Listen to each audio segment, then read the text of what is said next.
उपमुख्यमंत्री एकनाथ शिंदेंनी ठाकरेंच्या शिवसेनेचे नेते आणि माजी आमदार दगडू सकपाळ यांची भेट घेतली। मुंबई महापालिका निवडणूक अवघ्या काही दिवसांवर असताना या भेटीगाठींमुळे राजकीय वर्तुळामध्ये तर्कवितर्कांना उधाण आलंय।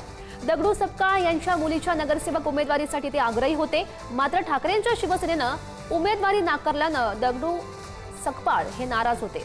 त्या दरम्यानच ही भेट घेतल्यानं चर्चांना उधाण आलंय। शिवसेनेचे ज्येष्ठ असे आमदार माजी आमदार दगडूदादा सकपाळ आपल्यासोबत आहेत। दादा, तुमचं पुढारी न्यूजवरती स्वागत आहे। काल एकनाथ शिंदे हे शिवडी वळीमध्ये प्रचार करत होते।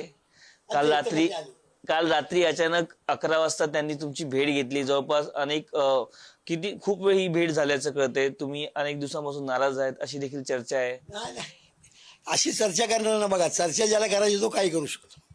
प्रश्न असा आहे, मी नाराज आहे, बरोबर आहे, कारण मी सांगितलं होतं 15 वर्षात मी काय मागितलं नाही। माझ्या मुलीला एक तिकीट द्या, आम्ही शरद पवारला 11 तिकीट देऊ शकलो।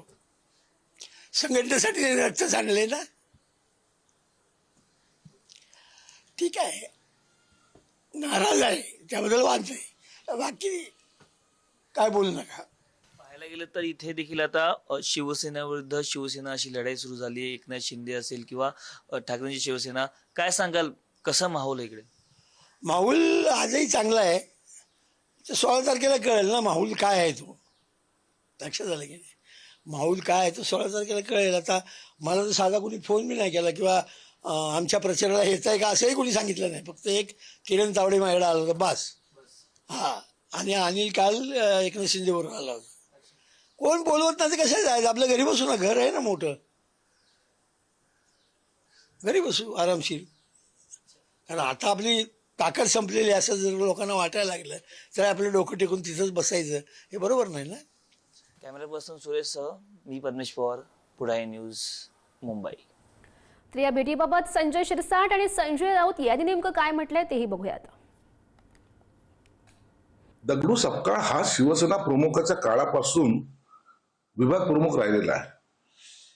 सगळ्यात विश्वासू माणूस म्हणून त्याला समजलं जातं, परंतु आता विश्वासू माणसाची गरज उभाटायला राहिलेली नाही, हे यावरून स्पष्ट होतं। म्हणून आता दगडू सकपाळांनी काय निर्णय घ्यायचा आहे हा त्यांचा जरी प्रश्न असला, परंतु अशा निष्ठावंत कार्यकर्त्यावर अन्याय होतो हे आता मुंबईकर सुद्धा पाहत आहेत। दगडू सकपाळ हे शिवसेनेचे जुने जाणते नेते आहेत, पदाधिकारी आहेत, आमदार होते।